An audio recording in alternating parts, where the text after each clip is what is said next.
नमस्कार, डेली 24 भारत देख रहे हैं आप। मैं हूं आपके साथ साहिल धुलिया। बुलेटिन की शुरुआत करेंगे। लखनऊ में आंधी बारिश से प्रभावित लोगों को राहत देने के लिए मुख्यमंत्री योगी आदित्यनाथ ने अधिकारियों को तत्काल मुआवजा वितरण करने के निर्देश दिए। मुख्यमंत्री ने स्पष्ट कहा है कि प्राकृतिक आपदा से हुई जनहानि और नुकसान का आकलन 24 घंटे के अंदर पूरा कर पीड़ित परिवारों को राहत राशि उपलब्ध कराई जाए। मुख्यमंत्री के निर्देश के बाद प्रदेश भर के जिला अधिकारियों को फील्ड में उतरकर स्थिति का जायजा लेने और प्रभावित परिवारों से सीधे मुलाकात करने को कहा गया है। सीएम योगी ने कहा कि पीड़ितों की हर संभव मदद सुनिश्चित की जाए और राहत कार्य में किसी भी प्रकार की लापरवाही बर्दाश्त नहीं की जाएगी। मुख्यमंत्री ने यह भी निर्देश दिए कि जिले के वरिष्ठ अधिकारी स्वयं मौके पर जाकर हालातों की समीक्षा करें और राहत कार्यों की निगरानी करें।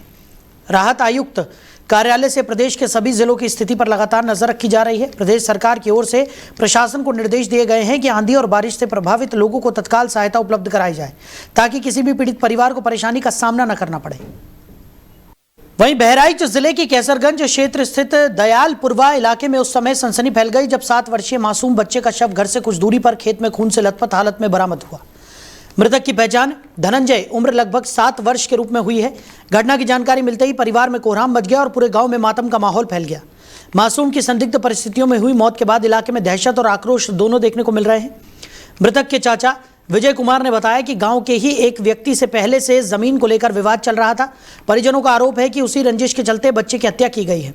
परिवार का कहना है कि मासूम को निशाना बनाकर पुरानी दुश्मनी निकाली गई है। घटना के बाद परिजन लगातार आरोपियों के खिलाफ सख्त कार्रवाई की मांग कर रहे हैं। सूचना मिलते ही कैसरगंज पुलिस मौके पर पहुंची और घटनास्थल का निरीक्षण किया। पुलिस ने शव को कब्जे में लेकर पोस्टमार्टम के लिए भेज दिया है। घटनास्थल पर पुलिस अधिकारियों ने आसपास के लोगों से पूछताछ भी की और मामले की जांच शुरू कर दी है। पुलिस अधिकारियों का कहना है कि मामले के हर पहलू से जांच की जा रही है। पोस्टमार्टम रिपोर्ट आने के बाद मौत के सही कारणों का खुलासा हो सकेगा। फिलहाल परिजनों की तहरीर के आधार पर आगे की वैधानिक कार्रवाई की जा रही है। मौत ऐसे जैसे कि गांव में शादी था, हो गया था। सब भाई 5 भाई हैं, 5 भाई साथ में गए थे गांव में खाना वाना खाने के लिए। उसके बाद सब लौट के आए रात को इसको फिर ये नहीं गया तो इसको सब खोजने पड़ गया चाचा वाचा।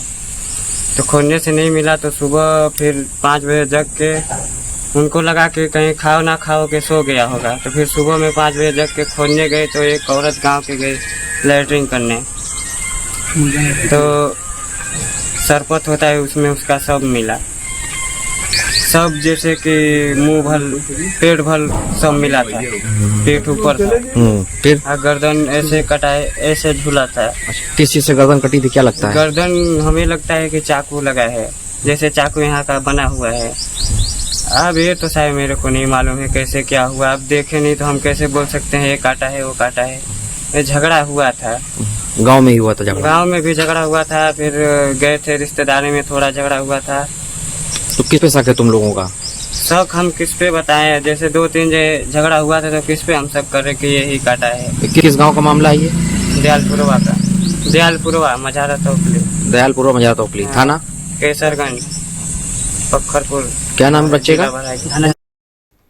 वहीं कौशाम्बी जिले के संदीपन घाट थाना क्षेत्र के आलमचंद गांव में 1 हफ्ते पहले हुए पूर्व प्रधान मनोज हेला गोलीकांड मामले में पुलिस को बड़ी सफलता मिली है। सनसनीखेज वारदात में पुलिस ने 2 आरोपियों को गिरफ्तार कर लिया है, जबकि एक आरोपी अब भी फरार बताया जा रहा है। घटना के बाद से पूरे इलाके में तनाव और दहशत का माहौल बना हुआ था।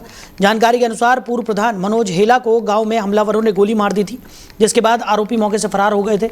गंभीर हालत में उन्हें प्रयागराज के SRN अस्पताल में भर्ती कराया गया था, जहां इलाज के दौरान उनकी मौत हो गई। पूर्व प्रधान की मौत की खबर मिलते ही परिवार में कोहराम मच गया था और गांव में भारी आक्रोश देखने को मिला। घटना के बाद पुलिस लगातार आरोपियों की तलाश में दबिश दे रही थी। पुलिस टीम ने कार्रवाई करते हुए 2 आरोपियों को गिरफ्तार कर लिया है। हालांकि मामले में शामिल एक अन्य आरोपी अब भी पुलिस की पकड़ से बाहर है, जिसकी तलाश में लगातार छापेमारी की जा रही है। फिलहाल पुलिस पूरे मामले की गहनता से जांच कर रही है। अधिकारियों का कहना है कि पोस्टमार्टम और अन्य मेडिकल रिपोर्ट के आधार पर मौत के वास्तविक कारणों को स्पष्ट किया जाएगा। मामले में आगे की वैधानिक कार्रवाई जारी है। दिनांक 4 मई 2026 को थाना संदीपन घाट के ग्राम नरना और कालमचंद में एक सूचना पुलिस को प्राप्त हुई थी, जिसमें गांव के पूर्व प्रधान मनोज कुमार हेला को अज्ञात बदमाशों द्वारा गोली मारे जाने की सूचना थी। पुलिस द्वारा और उनके परिजनों द्वारा तत्काल उनको अस्पताल भिजवाया गया। 1.5 दिन के उपचार के बाद में इनकी दुखद मृत्यु हो गई थी। पुलिस द्वारा इसमें परिजनों द्वारा दी गई तहरीर के आधार पर मुकदमा पंजीकृत करते हुए इसकी विवेचना और अनावरण CO चायल के नेतृत्व में करवाया गया है। इसमें पुलिस को जो इसमें शामिल अभियुक्त है, इनको मैनुअल इंटेलिजेंस, सीसीटीवी कैमरा और सर्विलांस जो पुलिस इस पे काम कर रही थी, इसके आधार पर 3 अभियुक्तों का नाम इसमें प्रकाश में आया। उसमें से 2 अभियुक्तों को गिरफ्तार करने में सफलता हासिल हुई है। इसमें एक सुल्तान पुत्र छोटई निवासी ग्राम पट्टी नरवर, ये पड़ोस का ही गांव है नरना आलमचंद के। इसके अतिरिक्त एक और अन्य अभियुक्त नीरज पुत्र कमलेश, ये भी उसी गांव का है और ये दोनों अभियुक्त आपस में रिश्तेदारी में मामा भांजे हैं। इनसे जब सख्ती से पूछताछ की गई तो इन्होंने इस घटना को करना स्वीकार किया है तथा इसके साथ ही साथ इन्होंने इस घटना में अपने एक तीसरे अन्य अभियुक्त सूरज पासी पुत्र चंद्रपाल निवासी ग्राम समस्तपुर थाना चरवा का इसमें होना बताया गया है। इसमें पुलिस द्वारा इन दोनों अभियुक्तों की निशानदेही से घटना में प्रयुक्त बाइक उसको बरामद किया गया है। साथ ही साथ इसमें जो है घटना में अभियुक्तों के अनुसार 2 तमंचे इस्तेमाल किए गए थे आला कत्ल, उसमें से एक आला कत्ल को इनकी निशानदेही से बरामद किया गया है। दिनांक 4 मई 2000। वहीं कौशाम्बी जिले के चरवा थाना क्षेत्र अंतर्गत मलाक नागर गांव के पास एक दर्दनाक सड़क हादसे में पैदल जा रहे अधेड़ की मौके पर ही मौत हो गई। घटना मूरतगंज से काजू जाने वाले मार्ग पर दोपहर के समय हुई, जहां तेज रफ्तार अज्ञात वाहन ने पैदल जा रहे व्यक्ति को जोरदार टक्कर मार दी। हादसे के बाद मौके पर अफरा तफरी मच गई और आसपास के लोग घटनास्थल पर जुट गए। मृतक की पहचान भगवान दीप पाल पुत्र स्वर्गीय रामसरन निवासी मालक नागर के रूप में हुई है। बताया जा रहा है कि वो सड़क किनारे पैदल जा रहे थे, तभी अज्ञात वाहन ने उन्हें टक्कर मार दी। टक्कर इतनी जबरदस्त थी कि उनकी मौके पर ही मौत हो गई। हादसे के बाद वाहन चालक मौके से फरार हो गया। घटना की सूचना मिलते ही चरवा थाना पुलिस मौके पर पहुंची और शव को कब्जे में लेकर जांच शुरू कर दी। पुलिस ने आवश्यक कानूनी कार्रवाई करते हुए पंचनामा भरकर शव को पोस्टमार्टम के लिए भेज दिया है। इस दर्दनाक हादसे के बाद मृतक के परिवार में कोहराम मचा हुआ है। पुलिस अज्ञात वाहन और चालक की तलाश में जुटी है। साथ ही आसपास लगे सीसीटीवी कैमरों की मदद से मामले की जांच की जा रही है। वहीं हरदोई जिले के शाहाबाद कस्बे में एक सनसनीखेज वैवाहिक धोखाधड़ी का मामला सामने आया है, जहां मध्य प्रदेश के छतरपुर से आई संदिग्ध बारात को उस समय रोक दिया गया जब मंडप में बैठी अधिवक्ता युवती ने दूल्हे को पहचानने से इनकार कर दिया। घटना के बाद शादी समारोह में अफरा तफरी और हंगामे का माहौल बन गया। सूचना मिलते ही पुलिस मौके पर पहुंची और दूल्हे समेत कई बारातियों को हिरासत में लेकर पूछताछ शुरू कर दी। पीड़िता कुमारी प्रिया वाजपेयी के अनुसार मोबाइल और व्हाट्सएप के माध्यम से उससे संपर्क करने वाला युवक खुद को राहुल मिश्रा बताता था और भोपाल में भारतीय सेना में तैनात होने का दावा करता था। बातचीत के बाद दोनों परिवारों के बीच शादी तय हुई थी, लेकिन जब बारात शाहाबाद पहुंची तो दूल्हे ने अपना नाम देवेंद्र सिंह परिहार बताया। इतना ही नहीं, उसके साथ आए लोग भी सही जानकारी देने में असमर्थ रहे, जिसके बाद लड़की पक्ष और स्थानीय अधिवक्ताओं में भारी आक्रोश फैल गया। आरोप है कि विवाद बढ़ने पर लोगों ने देवेंद्र सिंह परिहार की पिटाई कर दी, जिससे वो घायल हो गया। घायल अवस्था में उसे सामुदायिक स्वास्थ्य केंद्र शाहाबाद में भर्ती कराया गया। बताया जा रहा है कि बारात में करीब 13 लोग शामिल थे, जिनमें से 3 लोग मौके से फरार बताए जा रहे हैं। वहीं देवेंद्र सिंह परिहार का कहना है कि उसकी और प्रिया की पिछले 4-5 महीनों से फोन पर बातचीत हो रही थी और दोनों की सहमति से ही शादी तय हुई थी। उसने आरोप लगाया कि शाहाबाद पहुंचने के बाद उसके साथ मारपीट की गई। मामले में अपर पुलिस अधीक्षक शाहाबाद आलोक राज नारायण ने बताया कि युवती की शिकायत के आधार पर जांच की जा रही है। पुलिस ने 9 लोगों को हिरासत में लेकर पूछताछ शुरू कर दी है और मामले में आगे की वैधानिक कार्रवाई जारी है। देवेंद्र सिंह परमार नाम है, बखियोरा छतरपुर मध्य प्रदेश से हैं और 4-5 महीने पहले हम लोगों को एक फ़ोन कॉल के जरिए प्यार हुआ था। कंटिन्यू संपर्क में थे। इसके बाद इनकी बहन ने बोला कि नहीं, प्रिया ने ही बोला कि मैं अपने दीदी और जीजू से परेशान हूँ। ये लोग प्रॉपर्टी को लेकर कंटिन्यू परेशान करते हैं। और फिर इसके बाद हमारी दीदी से भी बात होने लगी, अंकिता से। बातचीत होने के बाद इन लोगों ने शादी का बोल दिया। फिर परसों बोला हमसे कि यहाँ मुझे हमारे घर हल्दी कार्यक्रम है, कल आप लोग आ जाए। कल हम लोग यहाँ पर आए। यहाँ पर आने के बाद ये रिजभान होटल में स्वागत दिया गया, पानी आने पिलाया गया। इसके बाद आधा घंटे बैठने के बावजूद जब हम लोग उनके घर पहुँचे तो फिर वहाँ पर हमारे साथियों के साथ हमारे साथ कल हमारी शादी की 12 तारीख जिस लड़के से हमारी चैटिंग बातचीत चलती थी उसका नाम राहुल मिश्रा था। वो पुलवामा कश्मीर में पोस्टिंग सेना में बता रहा था। और जो कल के लिए लड़का आया था वो देवेंद्र परमार था और हमारे साथ शादी के लिए धोखाधड़ी हुई। 12 मई और 13 मई 2026 के मध्यरात्रि को थाना शाहाबाद को सूचना मिली कि एक युवती जिनकी उम्र लगभग 25 वर्ष है, यहाँ की रहने वाली थी, का एक युवक जिनका नाम राहुल है, जिनसे बात होती थी, वो अपने आप को भोपाल का रहने वाला बता रहा था। उक्त बातचीत के संबंध पर दोनों के परिवार के मध्य वैवाहिक रिश्ते तय हुए और उक्त व्यक्ति के द्वारा बारात को लाया गया। लेकिन बारात आने पर उक्त महिला के द्वारा दूल्हे को पहचानने से इनकार कर दिया गया। उनका कहना है कि ये वो व्यक्ति नहीं है जिनसे बात हो रही थी, और दूल्हे के द्वारा बताया गया कि मेरा नाम देवेंद्र है और मैं उक्त राहुल को नहीं जानता हूँ। उक्त मामले में प्राप्त प्रार्थना पत्र के आधार पर अभियोग पंजीकृत कर अग्रेतर वैधानिक कार्रवाई सुनिश्चित की जा रही है। इस मामले में लगभग 9 लोगों को हिरासत में लेकर पूछताछ की जा रही है। मरीज पुलिस के द्वारा भर्ती कराया गया है, नाम देवेंद्र बता रहे हैं, जो बता रहे हैं कि जिसके साथ मारपीट हुई, जिसका प्राथमिक उपचार किया गया है और मेडिकल लीगल प्रोसेस करके उसको आगे भेजा जाएगा। वहीं ललितपुर जिले के सदर कोतवाली क्षेत्र अंतर्गत अमरपुर गांव में 2 पक्षों के बीच जमकर मारपीट का मामला सामने आया है। विवाद इतना बढ़ गया कि दोनों पक्षों के बीच लाठी डंडों और पत्थरों से हमला होने लगा। घटना का वीडियो सोशल मीडिया पर तेजी से वायरल हो रहा है, जिसके बाद इलाके में हड़कंप मच गया है। बताया जा रहा है कि दोनों पक्षों के बीच कुछ दिन पहले भी विवाद और मारपीट होते। पुरानी रंजिश को लेकर एक बार फिर तनाव बढ़ गया और देखते ही देखते मामला हिंसक झड़प में बदल गया। वायरल वीडियो में दोनों पक्ष एक दूसरे पर हमला करते हुए दिखाई दे रहे हैं, जबकि मौके पर मौजूद लोग जान बचाने के लिए इधर उधर भागते नजर आ रहे हैं। सबसे चौंकाने वाली बात यह बताई जा रही है कि मारपीट के दौरान एक पुलिसकर्मी भी मौके पर मौजूद था, लेकिन उसके सामने ही दोनों पक्षों में जमकर बवाल होता रहा। वीडियो सामने आने के बाद पुलिस की कार्यशैली पर भी सवाल उठने लगे हैं। जानकारी के मुताबिक वायरल वीडियो करीब 5 दिन पुराना बताया जा रहा है। फिलहाल पुलिस पूरे मामले की जांच में जुटी हुई है और वीडियो के आधार पर आरोपियों की पहचान कर आगे की कार्रवाई की बात कही जा रही है। वहीं वाराणसी में स्वामी अविमुक्तेश्वरानंद सरस्वती की 81वीं दिवसीय गोविष्ठी गौरक्षार्थ धर्म युद्ध यात्रा के पहुंचने पर भव्य स्वागत किया गया। कचहरी चौराहे पर अधिवक्ताओं और श्रद्धालुओं ने शंकराचार्य का अभिनंदन किया। गौ माता को राष्ट्रमाता घोषित करने और उत्तर प्रदेश में गौ हत्या पर पूर्ण रोक लगाने की मांग को लेकर निकली ये यात्रा गोरखपुर से शुरू होकर विभिन्न जिलों से होते हुए काशी पहुंची है। वाराणसी के 8 विधानसभा क्षेत्रों में भ्रमण के बाद यात्रा भदोई के लिए रवाना होगी। मीडिया से बातचीत में शंकराचार्य स्वामी अविमुक्तेश्वरानंद सरस्वती ने कहा कि इस बार चुनाव में लोग गौ माता की रक्षा के मुद्दे पर मतदान करेंगे। प्रधानमंत्री की अपील पर प्रतिक्रिया देते हुए उन्होंने कहा कि अपील तभी प्रभावी होती है जब खुद के आचरण में भी उतारा जाए। उन्होंने कहा कि देश हित में सरकार जो भी अच्छा निर्णय लेगी उसका समर्थन किया जाएगा, लेकिन सरकार को भी अपने फैसलों का पालन करना पड़ेगा। ब्राह्मणों को लेकर दिए गए बयान पर भी शंकराचार्य ने तीखी प्रतिक्रिया दी। उन्होंने कहा कि जाति विशेष का अपमान पूरे सनातन समाज का अपमान है। उन्होंने आरोप लगाया कि सत्ता में बैठे लोग ऐसे बयानों पर चुप रहकर राजनीतिक लाभ लेने की कोशिश कर रहे हैं। वहीं नीट यूजी 2026 पेपर लीक मामले पर भी उन्होंने सरकार को घेरते हुए कहा कि पेपर लीक मामलों में सरकार ने वर्ल्ड रिकॉर्ड बना लिया है। इसी दौरान वाराणसी के जगतपुर क्षेत्र में आयोजित धर्म सभा में अचानक मधुमक्खियों ने हमला कर दिया। मधुमक्खियों के हमले से कार्यक्रम स्थल पर अफरा तफरी मच गई और कई श्रद्धालुओं को डंक लगने से चोटें आई। मौके पर मौजूद लोगों ने किसी तरह हालातों को संभाला। घटना के बावजूद यात्रा और धार्मिक कार्यक्रम जारी रहे। कि रुपया जो है जब जिस प्रधानमंत्री के राज में गिरता है वो प्रधानमंत्री भी गिरा हुआ है। अब उनके समय में निरंतर लुढ़कते लुढ़कते गिर गया, अब 95 के पार जा रहा है, 100 पार होने वाला है। तो उनको लोगों ने बताया कि 100 पार होगा तो बड़ी आपकी बेइज्जती होगी, तो कुछ संभलिए। तो अपने आप को बचाने के लिए वो ये सब अपील कर रहे हैं, ये ठीक नहीं है। बात ये है कि एक पार्टी है भाजपा, वो पार्टी ये कह रही है कि गौ हत्यारों का, गौ मांस भक्षकों का वोट हमें चाहिए, ये समस्या है। और इधर सपा वाले भाटी जी हैं, वो कह रहे हैं कि ब्राह्मणों को गाली दे रहे हैं। तो अब सवाल ये है कि हम जो सनातन धर्म के लोग हैं, ब्राह्मण क्षत्रिय वैश्य शूद्र, हम कहाँ जाएं?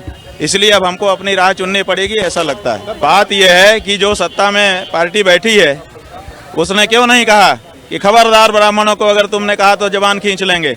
अच्छा लगता हम सबको, लेकिन वो कह नहीं पाए। इसका मतलब है कि उनके बारे में जो ये बात है कि ब्राह्मण विरोधी हैं, वो भी इससे पुष्ट होती है बात कि दूसरे पार्टी से कहलवा रहे हैं और खुद खुश हो रहे हैं। अरे उनको कहना चाहिए था खबरदार किसी की जात का नाम लेकर के आप ये मत बोलो कि। वहीं अमेठी जिले के जामू थाना क्षेत्र अंतर्गत रामशाहपुर संभई गांव में उस समय हड़कंप मच गया जब एक चौकीदार का शव संदिग्ध परिस्थितियों में कमरे के अंदर फंसे फंदे से लटका हुआ मिला। घटना की जानकारी मिलते ही परिवार में चीख पुकार मच गई और गांव में सनसनी फैल गई। बताया जा रहा है कि परिजनों ने जब कमरे के अंदर चौकीदार का शव फंदे से लटका देखा तो उनके होश उड़ गए। घटना के बाद आसपास के लोग भी मौके पर जुट गए। परिजनों का रो रो कर बुरा हाल है और पूरे गांव में मातम का माहौल बना हुआ है। सूचना मिलते ही जामू थाना पुलिस मौके पर पहुंची और घटनास्थल का निरीक्षण किया। पुलिस ने शव को कब्जे में लेकर पंचनामा भर पोस्टमार्टम के लिए भेज दिया है। साथ ही मामले की गहन जांच शुरू कर दी गई है। फिलहाल पुलिस आत्महत्या और अन्य सभी पहलुओं को ध्यान में रखकर जांच कर रही है। अधिकारियों का कहना है कि पोस्टमार्टम रिपोर्ट आने के बाद मौत के सही कारणों का पता चल सकेगा। वहीं ललितपुर जिले के तालबेहट कोतवाली क्षेत्र में तेज रफ्तार और अनियंत्रित स्कॉर्पियो कार ने बड़ा हादसा कर दिया। बेकाबू स्कॉर्पियो ने सड़क किनारे चल रहे कई राहगीरों को कुचल दिया, जिसमें एक मासूम बच्चे सहित 2 लोगों की दर्दनाक मौत हो गई। हादसे के बाद इलाके में अफरा तफरी और चीख पुकार मच गई। प्रत्यक्षदर्शियों के अनुसार स्कॉर्पियो चालक तेज रफ्तार में वाहन चला रहा था और अचानक नियंत्रण खो बैठा। इसके बाद वाहन ने राह चलते लोगों को एक के बाद एक टक्कर मार दी। हादसे में लगभग 8 लोग घायल बताए जा रहे हैं, जिनमें से कई की हालत गंभीर बताई जा रही है। स्थानीय लोगों ने तुरंत घायलों को अस्पताल पहुंचाने में मदद की। घटना की सूचना मिलते ही पुलिस मौके पर पहुंची और हालातों को संभाला। पुलिस ने दोनों शवों को कब्जे में लेकर पोस्टमार्टम के लिए भेज दिया। वहीं घायल चालक को भी पुलिस अपनी निगरानी में अस्पताल लेकर पहुंची। हादसे की खबर मिलते ही मृतकों के परिजनों में कोहराम मच गया और अस्पताल और घटनास्थल पर गुस्साए परिजनों और स्थानीय लोगों का आक्रोश देखने को मिला। फिलहाल पुलिस मामले की जांच में जुट गई है और आगे की वैधानिक कार्रवाई कर रही है। थाना तालबेहट क्षेत्र के अंतर्गत पूरा कला रोड पर एक वाहन दुर्घटना घटित हो गई है। इसमें नशे में धुत स्कॉर्पियो सवार चालक के द्वारा मोटरसाइकिलों में बैठे हुए लोगों को टक्कर मार दी गई थी। घटना की सूचना मिलने पर थाना तालबेहट की पुलिस और एसडीएम तालबेहट और मेरे द्वारा तुरंत मौके पर पहुंचकर रेस्क्यू कार्य कराया गया और घायलों को तुरंत उपचार के लिए तालबेहट सीएचसी भेजा गया। इस घटना में एक व्यक्ति की तथा एक बच्ची की दुखद मृत्यु हो गई है तथा एक महिला की हालत नाजुक बनी हुई है, जिसका मेडिकल कॉलेज में इलाज कराया जा रहा है। इस घटना में घायल अन्य लोगों का भी मेडिकल कॉलेज में उचित उपचार कराया जा रहा है। इस घटना में शामिल स्कॉर्पियो सवार चालक को हिरासत में ले लिया गया है तथा घटना में शामिल वाहनों को भी कब्जे में लिया गया है। इस मामले में थाना तालबेहट में गंभीर धाराओं में मुकदमा पंजीकृत कराकर अग्रिम आवश्यक विधिक कार्रवाई की जा रही है। मौके पर शांति व्यवस्था संबंधी कोई समस्या नहीं है। थाना वहीं एटा जिले में श्वेता पांडे ने थाना जैथरा का औचक निरीक्षण कर थाना परिसर की व्यवस्थाओं का जायजा लिया। निरीक्षण के दौरान थाना परिसर, बैरक, मेस, मालखाना, शस्त्रागार, हवालात, महिला सहायता डेस्क, मिशन शक्ति केंद्र, CCTNS कार्यालय, कंप्यूटर कक्ष समेत विभिन्न व्यवस्थाओं को गहनता से परखा गया। अपर पुलिस अधीक्षक ने निरीक्षण के दौरान आगंतुक रजिस्टर, जनसुनवाई रजिस्टर, रजिस्टर संख्या 4, रजिस्टर संख्या 8, मिशन शक्ति काउंसलिंग रजिस्टर और कार्य वितरण रजिस्टर सहित अन्य अभिलेखों का भी परीक्षण किया। उन्होंने रिकॉर्ड को सुव्यवस्थित तरीके से संधारित करने के निर्देश दिए। इस दौरान थाना परिसर और शौचालयों की साफ सफाई व्यवस्था को और बेहतर बनाए रखने पर विशेष जोर दिया गया। साथ ही जनसुनवाई के दौरान प्राप्त शिकायतों के गुणवत्तापूर्ण और समयबद्ध निस्तारण के लिए संबंधित अधिकारियों और कर्मचारियों को आवश्यक दिशा निर्देश दिए गए। महिला सहायता डेस्क पर आने वाली शिकायतों के प्रति संवेदनशीलता बरतने और मिशन शक्ति अभियान के अंतर्गत संचालित गतिविधियों को प्रभावी तरीके से लागू करने के निर्देश भी दिए गए। निरीक्षण के दौरान थाना स्टाफ और संबंधित अधिकारी मौजूद रहे। वहीं बदायूं जिले में तेज आंधी और तूफान ने भारी तबाही मचाई, जहां अलग अलग हादसों में 5 लोगों की दर्दनाक मौत हो गई। सबसे ज्यादा असर बिसौली कोतवाली क्षेत्र में देखने को मिला, जहां पेड़ गिरने, टीन दबने और दीवार ढहने जैसी घटनाओं ने कई परिवारों को उजाड़ दिया। हादसों के बाद पूरे इलाके में दहशत और मातम का माहौल है। पुलिस ने शवों को कब्जे में लेकर पोस्टमार्टम के लिए भेज दिया है। पहला हादसा रानेट चौराहे के पास हुआ, जहां तेज आंधी के दौरान चलते डंपर पर अचानक पेड़ गिर गया। हादसे में डंपर चालक योगेश की मौके पर ही मौत हो गई। मृतक बुलंदशहर जिले के अनूपपुर शहर का रहने वाला था और करीब 2 महीने पहले घर से काम के लिए निकला था। परिजनों को जब हादसे की सूचना मिली तो घर में कोहराम मच गया। दूसरी घटना फैजगंज बेहटा थाना क्षेत्र के तर्क परौली गांव में हुई, जहां 45 वर्षीय महिला लक्ष्मी अपने पति के साथ खेत पर गई थी। आंधी और बारिश से बचने के लिए दोनों पेड़ के नीचे खड़े हो गए। तभी तेज हवा के कारण पेड़ की भारी टहनी टूटकर महिला पर गिर गई, जिससे उसकी मौके पर ही मौत हो गई। तीसरी घटना बिसौली क्षेत्र के फतेहपुर गांव की है, जहां 59 वर्षीय रामश्री जानवर खोलने के लिए घेर में गई थी। उसी दौरान तेज तूफान से टीन शेड गिर गया और वो उसके नीचे दब गई। परिजनों ने उसे निकालने की कोशिश की, लेकिन तब तक उसकी मौत हो चुकी थी। वहीं सबसे दर्दनाक हादसा सिद्धपुर कैथोली गांव में हुआ, जहां 8 और 9 साल की 2 चचेरी तहेरी बहनों की झोपड़ी की दीवार गिरने से मौत हो गई। बताया जा रहा है कि बच्ची खेतों की रखवाली कर रही थी और बारिश से बचने के लिए झोपड़ी में जाकर बैठ गई। तभी तेज आंधी के चलते झोपड़ी की दीवार भरभरा कर गिर गई। हादसे में मौसमी और रजनी की मलबे में दबकर मौत हो गई, जबकि मां बेटी गंभीर रूप से घायल हो गई। दर्दनाक घटनाओं के बाद प्रशासन सतर्क हो गया और प्रभावित क्षेत्रों में राहत और सहायता कार्य जारी है। नाम है तुम्हारा? रामवीर।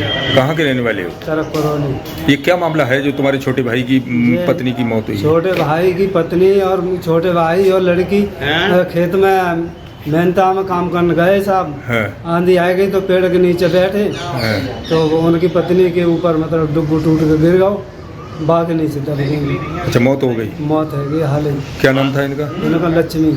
आंधी कितनी तेज थी? आंधी बहुत तेज थी, इतने पेड़ टूटे हैं क्या सब जगह के निकास बंद हैं। कहूँ खम्मा पड़े हैं तो कहूँ पेड़ पड़े हैं, विकास बिल्कुल बंद है। नाम है तुम्हारा? राम। वहीं कन्नौज जिले के जसोदा चौकी क्षेत्र अंतर्गत हरदेवपुरवा गांव में उस समय हड़कंप मच गया जब प्रेमिका से छिपकर मिलने पहुंचे युवक को ग्रामीणों ने पकड़ लिया। बताया जा रहा है कि प्रेमिका का पति बाहर मजदूरी करता है और महिला गांव में अकेली रहती है। इसी का फायदा उठाकर प्रेमी देर रात अक्सर उससे मिलने आया करता था। जानकारी के मुताबिक कानपुर के नौबस्ता क्षेत्र का रहने वाला शिवम नामक युवक पिछले करीब 7 वर्षों से महिला के संपर्क में था। ग्रामीणों का कहना है कि युवक देर रात चोरी छिपे महिला के घर पहुंचता था, जिसकी भनक पड़ोसियों को लग गई। इसके बाद ग्रामीणों ने घर के बाहर से दरवाजा बंद कर दिया और महिला के पति समेत उसके परिजनों को मौके पर बुला लिया। घटना की सूचना मिलने पर डायल 112 और जसोदा पुलिस मौके पर पहुंची। मौके पर काफी देर तक हंगामे की स्थिति बनी रही। ग्रामीणों का आरोप है कि पुलिस युवक को अपने साथ ले गई लेकिन कुछ दूरी पर छोड़ दिया, जिससे लोगों में नाराजगी देखने को मिली। घटना के बाद गांव में तरह तरह की चर्चाएं जारी हैं। वहीं कौशाम्बी जिले में तेज रफ्तार का कहर देखने को मिला जब आधी रात एक तेज रफ्तार कार अनियंत्रित होकर डिवाइडर से जा टकराई। हादसा इतना भीषण था कि कार सवार 4 लोगों की मौके पर ही मौत हो गई, जबकि 2 अन्य गंभीर रूप से घायल हो गए। घटना के बाद इलाके में अफरा तफरी और चीख पुकार मच गई। बताया जा रहा है कि कार में सवार सभी लोग फतेहपुर जिले के हुसैनगंज थाना क्षेत्र अंतर्गत नबीपुर गांव के निवासी थे। सभी लोग कौशाम्बी जिले में आयोजित एक शादी समारोह में शामिल होकर वापस अपने घर लौट रहे थे। इसी दौरान सैनी कोतवाली क्षेत्र के कमासिन स्थित NH-19 हाईवे पर यह दर्दनाक हादसा हो गया। हादसे की सूचना मिलते ही पुलिस मौके पर पहुंची और स्थानीय लोगों की मदद से घायलों को तुरंत अस्पताल भेजा गया। गंभीर रूप से घायल 2 लोगों की हालत नाजुक बताई जा रही है, जिनका इलाज जारी है। पुलिस ने मृतकों के शवों को कब्जे में लेकर पोस्टमार्टम के लिए भेज दिया है और मामले की जांच शुरू कर दी है। हादसे की खबर मिलते ही मृतकों के परिजनों में कोहराम मच गया और गाँव में मातम का माहौल छा गया। चलिए आगे बढ़ते हैं, रुक करते हैं अगली बड़ी खबर का। उत्तर प्रदेश के बलिया जिले के निधरिया क्षेत्र में प्रभु श्री चित्रगुप्त मंदिर निर्माण को लेकर कायस्थ समाज में भारी उत्साह देखने को मिल रहा है। मंदिर निर्माण और उससे जुड़े सामाजिक कार्यों के संचालन के लिए एक ट्रस्ट का गठन किया गया है, जिसका पंजीकरण भी रजिस्ट्री कार्यालय में विधिवत पूरा कर लिया गया है। तो नवगठित ट्रस्ट की कमान सर्वसम्मति से शैलेश श्रीवास्तव को सौंपी गई है। उन्हें ट्रस्ट का अध्यक्ष चुन लिया गया है।